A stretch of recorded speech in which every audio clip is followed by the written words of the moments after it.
បានសួស្តីដល់អ្នកទាំងអស់គ្នានេះគឺសំណួរចម្លើយពាក់ព័ន្ធទៅនឹងរដ្ឋលេខាធិការដ្ឋានកិច្ចការព្រំដែនទី1តើរដ្ឋ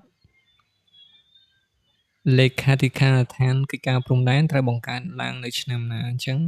ចម្លើយរដ្ឋលេខាធិការដ្ឋានកិច្ចការព្រំដែនត្រូវបានបង្កើតនៅឆ្នាំ2023តើសំណួរទី2តើរដ្ឋលេខាធិការដ្ឋានកិច្ចការព្រំដែនមានសិទ្ធិចេញលិខិតបទដ្ឋានគតិយុត្តអ្វីខ្លះចម្លើយ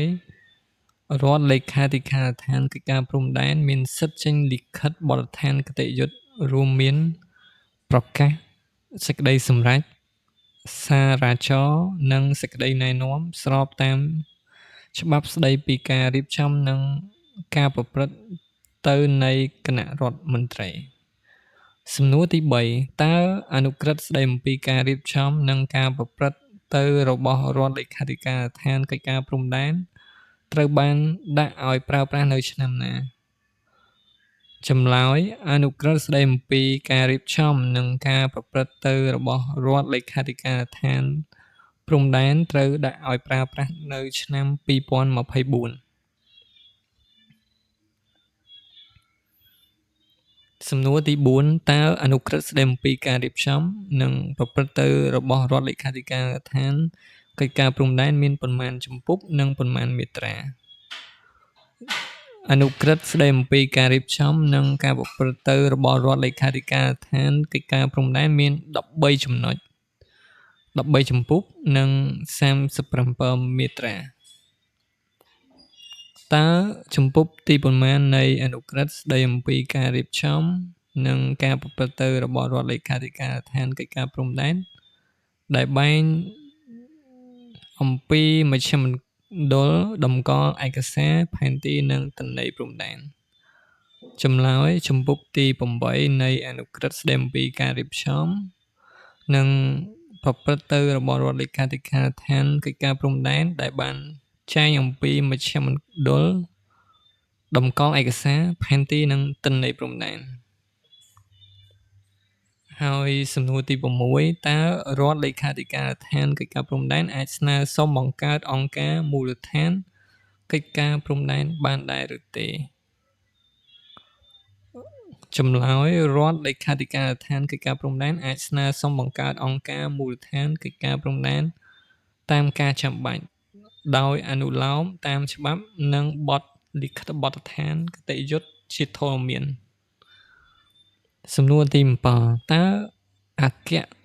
នាយកដ្ឋានរដ្ឋបាលនិងហិរញ្ញវត្ថុមាននាយកដ្ឋានចំណុះចំនួនប៉ុន្មានចម្លើយអគ្គនាយកដ្ឋានរដ្ឋបាលនិងហិរញ្ញវត្ថុមាននាយកដ្ឋានចំណុះចំនួន5រួមមាននាយកដ្ឋានរដ្ឋបាលនិងពិធីការនាយកដ្ឋានហិរញ្ញវត្ថុនាយកដ្ឋានធនធានមនុស្សនាយកដ្ឋានទំនាក់ទំនងអន្តរជាតិនិងនីតិកម្មហើយទី5នោះគឺនាយកដ្ឋានព័ត៌មានវិទ្យាចឹងយើងចូលដល់សំណួរទី8តើនាយកដ្ឋានណានៃរដ្ឋលេខាធិការដ្ឋានព្រំដែនកិច្ចការព្រំដែនមានតួនាទីភារកិច្ចក្នុងទំនាក់ទំនងជាមួយស្ថានទូតក្រសួងស្ថាប័នពាក់ព័ន្ធលើកិច្ចការអន្តរជាតិ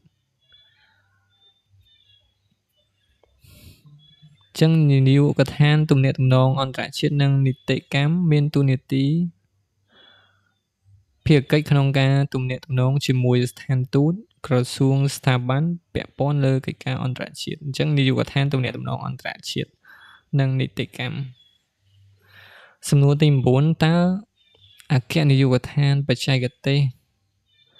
កិច្ចការព្រំដែនមាននាយកដ្ឋានចំណុះប៉ុន្មានចំនួនប៉ុន្មានអញ្ចឹងនាយកដ្ឋានបច្ចេកទេសកិច្ចការព្រំដែនមាននាយកដ្ឋានចំណុះចំនួន3រួមមាននាយកដ្ឋានវាស់វែងនាយកដ្ឋានប្រព័ន្ធព័ត៌មានភូមិសាស្ត្រផែនទីនិងសំណង់នាយកដ្ឋានដោះស្រាយបាតុភិបតាមបណ្ដាព្រំដែនទី10សំណួរសួរថាតើអគ្គនាយកដ្ឋានគោលនយោបាយនិងអភិវឌ្ឍតំបន់ ព្រំដែនបានចែងក្នុងជំពូកទីប៉ុន្មាននៃអនុក្រឹត្យស្ដីអំពីការរៀបចំ និងការប្រព្រឹត្តទៅរបស់រដ្ឋលេខាធិការកិច្ចព្រំដែន អញ្ចឹងចម្លើយអគ្គនាយកដ្ឋានគោលនយោបាយនិងអភិវឌ្ឍតំបន់ព្រំដែនបានចែងក្នុងជំពូកទី 6 នៃអនុក្រឹត្យស្ដីអំពីការរៀបចំ និងការប្រព្រឹត្តទៅរបស់រដ្ឋលេខាធិការកិច្ចការព្រំដែន អញ្ចឹងអានឹងនៅស្ថិតនៅក្នុងជំពូកទី 6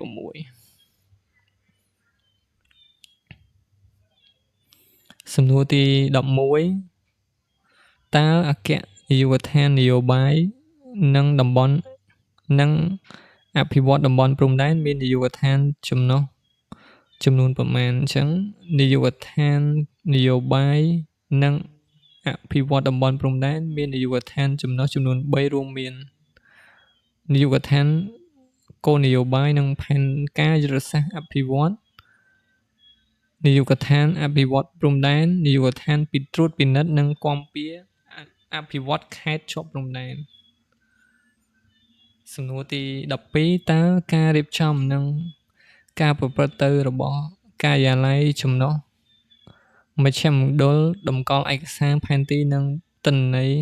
ព្រំដែនរដ្ឋលេខាធិការដ្ឋានកិច្ចការព្រំដែនកំណត់ដោយអ្វី អញ្ចឹងការរៀបចំនិងការប្រព្រឹត្តទៅរបស់ការិយាល័យចំណុះមជ្ឈមណ្ឌលតំបន់តម្កល់ឯកសារផែនទីនិងទិន្នន័យព្រំដែនរដ្ឋលេខាធិការកិច្ចការព្រំដែនកំណត់ដោយការប្រកាស អញ្ចឹងដោយការប្រកាស សំណួរទី 13 តើមជ្ឈមណ្ឌលតម្កល់ឯកសារផែនទីនិងទិន្នន័យព្រំដែនរដ្ឋលេខាធិការឋានកិច្ចការព្រំដែនមានការិយាល័យចំណុះចំនួនប៉ុន្មាន អញ្ចឹងមាន 2 គឺការិយាល័យចរាចរណ៍ឯកសារនិងការិយាល័យកំណត់ត្រានិងបណ្ណសារ